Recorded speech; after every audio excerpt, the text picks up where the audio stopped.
This here is another viewer's broken gaming PC. It does not post for whatever reason. We're gonna try to figure that out in this video. Welcome to season 2 of Fix or Flop. Stay with me. To get rid of that annoying Windows activation watermark, head on over to VIP SCD Key and purchase a Windows 10 Pro OEM key for a fraction of the price of retail. Just use a secure payment method like PayPal, enter your product key into your PC settings window, and say bye-bye to the watermark. And be sure to use our offer code SKGS for a sweet discount. So for those who are new to this playlist, welcome. This is Fix or Flop, and you're actually on season 2 right now. There's an entire other season that's already been fully published on this channel. You can check it out in the playlist. Season 1 is packed with 20 episodes of really interesting stuff. I think you'll find it both entertaining and informative. Now, the premise of this series is rather simple. I offer to fix or attempt to fix viewer systems in and around the Orlando, Florida area for free. We don't charge them a dime and not a single penny. The caveats are they have to be okay with me taking on their systems for a few days, which should be understandable, especially if it's a very serious issue that requires a lot of troubleshooting. And when it comes to software, that can take a whole lot of time. And they also have to be okay with the fact that I film these videos and monetize them. This is how I make my money here on YouTube, at least this side of my income is from YouTube. And I don't feel like offloading any of the cost associated with the labor and things that go into these videos over to the viewers, because they're already gracious enough to loan me their systems for a few days to make said videos. So I think it's a pretty good exchange, and we can help folks out in the community, and at the same time I can make money on the back end. So it tends to work out. But the other thing is I don't really know what I'm getting myself into whenever I bring one of these into the office. I know ahead of time kind of the symptoms that are being displayed by each of these builds, but I don't know what it will take to fix any of these systems, and that's what makes this interesting, I think, for the average viewer. I'm as in the dark as you are. So let's kick things off with the original email and a description of what to expect with this one. Hi Greg, I've seen your YouTube series and I'm wondering if you could help. My story is my friend had given me a website, PC Part Picker, where I could build my own PC, and the site would tell me if I would have any incompatibilities or issues. I added everything I wanted, made sure no issues were found. There were none, so I bought all my parts, put it together, turned it on, and got the no signal screen. I decided to compare my parts to my friend's parts, and it was nearly identical besides the CPU, power supply, and RAM. I tried as much as I could, buying new monitors, thought the monitor couldn't handle the graphics, I wasn't right, unscrewed some areas of the PC, upgraded the CPU, the motherboard site specified CPUs I didn't have in there that were supported, but when I bought the new CPU and added it in, the PC turned on, but I got the same results.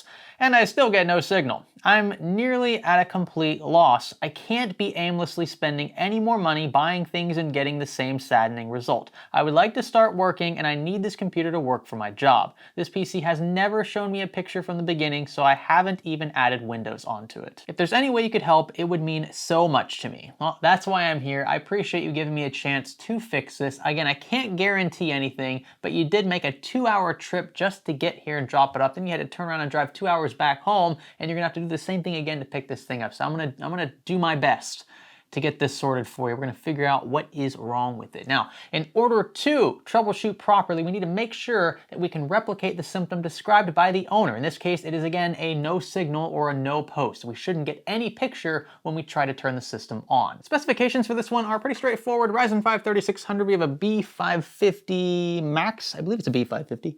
Might be a B450 Max. Anyway, it's an Asus Tomahawk board. We have an RX 5500 XT. It's an 8 gig card, 16 gigs of DDR4, and I'm not sure what wattage power supply, but it's an EVGA unit. Obviously, the case is pretty self-explanatory, from a company I believe called Golden Field. Do we have a Golden Field here in the States? Anyway, I think it's a very balanced system, especially in early 2022 when it can be difficult to find any graphics card for any decent price. The 5500 XT weights against the 3600 quite nicely. Also, a bit of insight for those who are new here. I have never turned this system on before, so my reactions are as raw as they get. I don't know what to expect. Again, I do know what to expect, I should say. I know that the system more than likely will turn on, we'll see lights, the fans will spin, but we won't get a picture out because that's what the viewer described. So we've got the switch at the rear turned on, click the power button. Okay, everything sounds good so far. I hear the disk start up, sounds like it's a hard disk drive in there.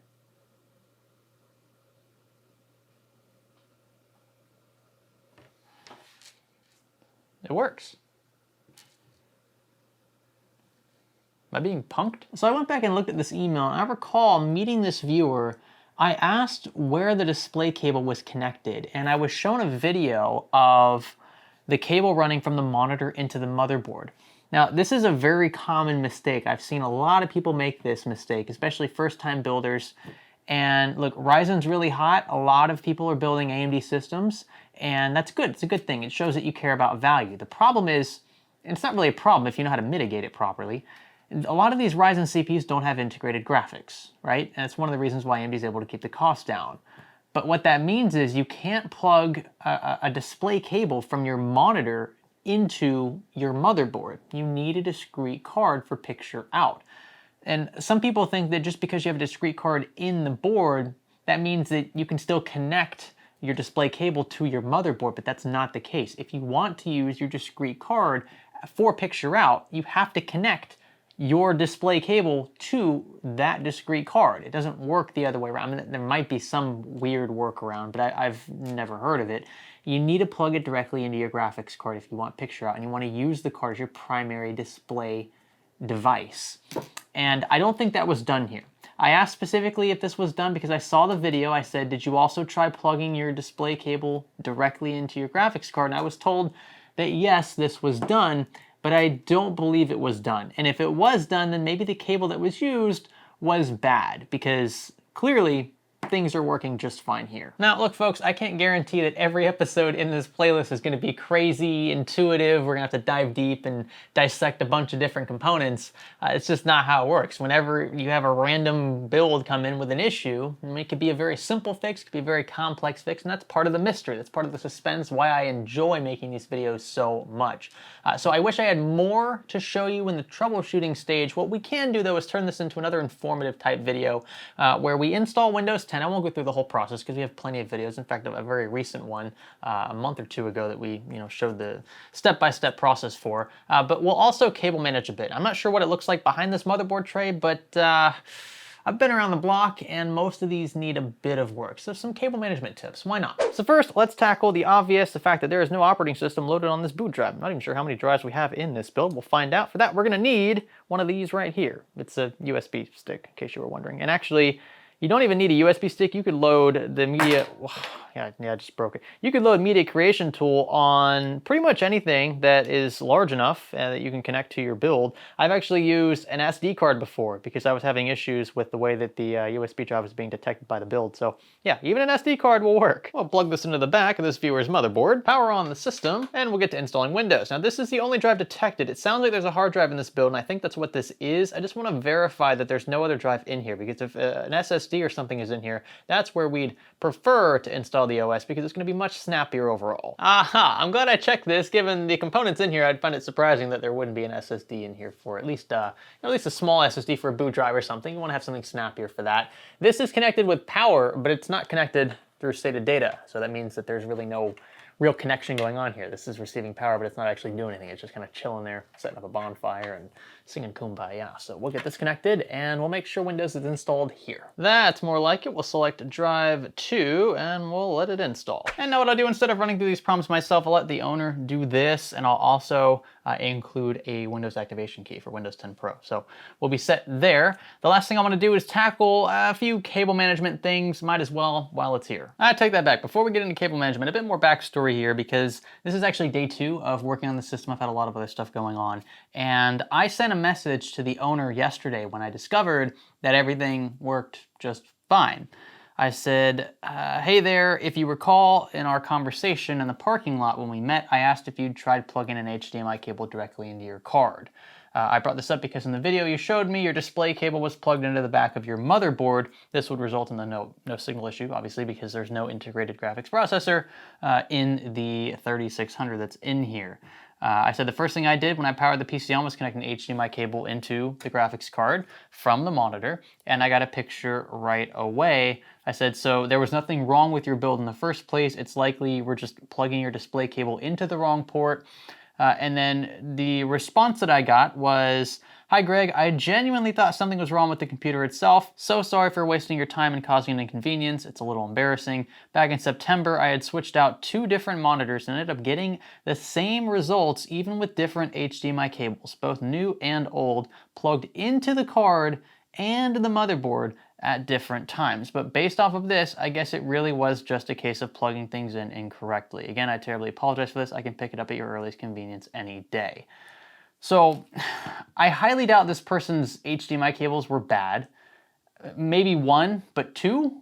I don't know. It sounds like this person tried multiple cables to no avail. So I'm not really sure what was going on. All I can really speak to is what I can see here right in front of me. And it's important that we stay consistent here. If this was a business and I was being paid for this, I would have to show this person that, hey, the system works right in front of me. I've literally had to change nothing.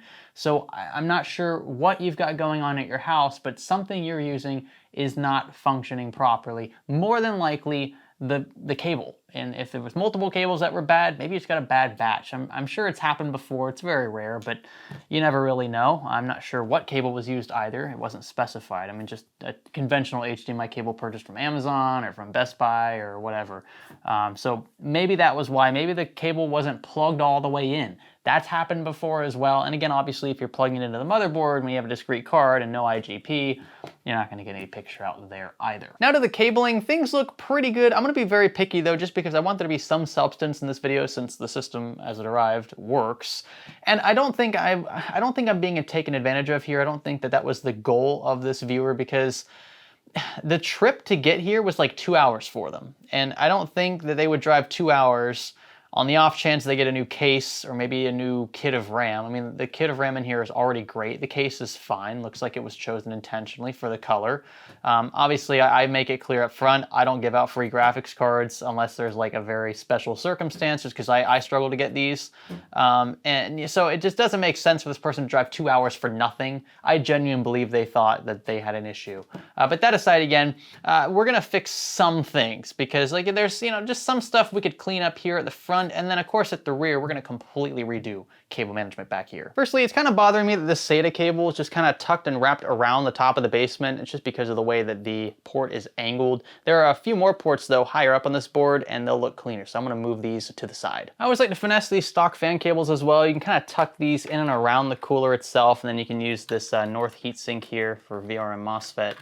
Kind of tuck things in like that. It's not going to hurt anything. It's not like this cable is going to get too hot. Sometimes actually you can use these little standoffs to mount the cooler to keep these cables nice and tucked. You don't want to see cables if you can help it. Obviously you don't want to compromise the integrity of the system while doing so, but something like this is not going to hurt anything. So look at that. Much more concealed now, very clean. Another pet peeve of mine, and this one is totally subjective, folks. Actually, most of this is. If you just don't think that cable management has any value at all, then by all means, stuff everything in here and create yourself a rat's nest. It's probably gonna be fine and shouldn't affect temperatures too much, to be completely honest with you. I just don't like the way the daisy-chained PCIe cables look like this, where you've got the extra one kind of slinging off to the card here, and then this one's just dangling. What I like to do is pull the primary connector, this first one, and we'll take this, connect it to the card. Then I'll take the second connector and zip tie it to the primary cable. And that way, this looks a bit more uniform. It doesn't stand out and look as daisy-chained. You'll obviously still see the cable here, but yeah, this just, I think, looks quite a bit better from the side. This fan cable here has a Molex adapter, which is pretty ugly, and this rubber grommet is a bit too far away to tuck this in and fully conceal it. What we can do though is reroute this cable through this rubber grommet, which is located a lot closer to this fan header. Now it looks much cleaner, much more concealed. Now behind the motherboard tray, my goal is to get smaller cables routed underneath larger cables. The larger ones tend to be a bit more resilient, they're thicker, they're harder to manage overall, and so I like to use those to kind of press down on the smaller cables that are a bit more versatile. I also try to stick to horizontal and vertical lines only. And I know that's, again, very subjective, it's kind of picky, but I think that looks really clean. When you take your right side panel off to work on something, to add a component or what have you, it's nice just seeing clean lines. They're easy to work with. Now, since this was already cable managed somewhat, I'm not trying to knock on this person's cable management skills, but they are a bit, I don't know, they could be a bit better. I'm gonna start fresh, so I'm gonna clip all of these zip ties. This isn't a modular power supply, so we're just gonna have to make do with the excess cabling. We have a decent amount of space between the power supply and the hard drive cage to stuff the excess. So yeah, it's not gonna be perfect. It never really is with this kind of unit, but they're still great budget units. You get a lot of value out of these 500 and 600 watt bronze units from EVGA. Let's see, these fan cables. You know, I noticed this case doesn't have a lot of zip tie points. There's like two, let's see, there's 3 here, and there's a couple more on this side, but we have nothing over here. There's nothing. That really sucks. And all right, I think we are ready to go. Let's try cutting these zip ties back, and we'll see how she looks. This one cable here, yeah, that was a bit awkward. There was nothing really to route that with, apart from itself. Oh, I gotta cut that one in there. And then we've got one here. I used a small cutout right above the motherboard tray to run a zip tie through. Gotta improvise sometimes with these cases. And yeah, I'd say that looks pretty darn good if I do say so myself. It's never gonna be perfect with cheaper cases like these, but one thing I do really like that was included with this one is the fact that you get a little cover panel. Am I doing this right? I have no idea how to install this. I've never really worked with this case before. I think it maybe slides in kind of sort of like that. I think so. Captive thumb screw there, captive thumb screw here. That is super clean. Well, that's it, folks. It was literally that simple because nothing was actually wrong with this build at all. What a way to kick off Fix or Flop Season 2, right? I really didn't know. If I had known that this had nothing wrong with it, I never would have accepted it in the first place. I mean, I want you guys to see serious issues because those are the things we can most learn from, right? Whereas in this case, maybe you got some cable management tips out of it. Maybe just the fact that you need to check your HDMI cables and DVI cables and what have you, and where you connect them. So let this serve as a PSA for those who are new to building gaming PCs, especially if you have a discrete card installed. That's something that looks like this, could be smaller, could be larger, could require extra power other than what's already sent through the PCIe slot. If you have one of these installed, with very, very few exceptions, you should always connect your display cable to this card. Okay, if you don't have one of these, then you have no other choice but to connect to your motherboard. So that's pretty straightforward. But if you have one of these and you intend to use it for gaming and other things like it, plug your display cable into this monitor, or into your graphics card. Should run from your monitor to the graphics card is what I'm trying to say. Not from your motherboard to your graphics card, then to your monitor, none of that's not how it works. Monitor to graphics card or monitor to motherboard in the event you don't have a graphics card. Again, with very, very few exceptions. One of them's mining, but we don't talk about that here. We took care of cable management. Things look a lot better now, especially behind the motherboard tray. But even from this side here, you can see things are a lot cleaner. We've got cleaned up daisy chain PCIe cables. We cleaned up the CPU fan header, or fan cable. We cleaned up a bit of stuff over here as well. And then we also cleaned up the SATA cables, made it look just a bit neater. Again, it didn't take much effort at all. I'm not saying that what I did was like, you know, required tons of effort. It really doesn't. And that's why it bugs me so much when folks spend this much time building custom PCs if they don't spend an extra 5 minutes cleaning things up. You know, especially if you have like a tempered glass left side panel, or even a panel with, I don't know, acrylic. It could be an older case, cheaper case. As long as it's not totally sealed off, just take the extra 5 minutes and do what we did here. Maybe go above and beyond this and make it look so good. With that, if you enjoyed this video, be sure to let me know by giving this one a thumbs up. I would appreciate that. If you live in and around the Orlando, Florida area and you have a broken system, one that probably has a hardware-related issue, I choose those over software ones because nobody wants to stare at a screencast in an episode. That's boring. Swapping parts is much more entertaining, and it's frankly easier. It's more fun. I think those are the best fit for this playlist. Then go ahead and submit a form. It's linked in the description. We've moved away from email. So if you're sending emails for these inquiries now, you're behind the game. We don't respond to those anymore because we were just getting inundated with them. And frankly, a lot of them weren't even applicable. They didn't even, there was folks living in the UK or some other part of Europe or Asia or whatever. Not that there's anything wrong with living over there, but I don't have the time or the money, frankly, to deal with the shipping and the costs associated with it. It's just a mess. It really is. I have folks that say, oh, I have an $800 system. I'll happily cover shipping both ways. Oh, by the way, I'm from the Philippines. Take your system down to your local courier and ask them how much it would cost to deliver a 50-pound computer across the Pacific Ocean and more than likely through the Panama Canal and the Gulf of Mexico to Florida. Maybe ship it by air. I don't know how that works in some of those countries, but however you ship it, just ask them how much it would cost. Ballpark. You don't need specific numbers, just a ballpark number. It's gonna be a lot. It's probably gonna be more than the system's worth, and that's why I say no.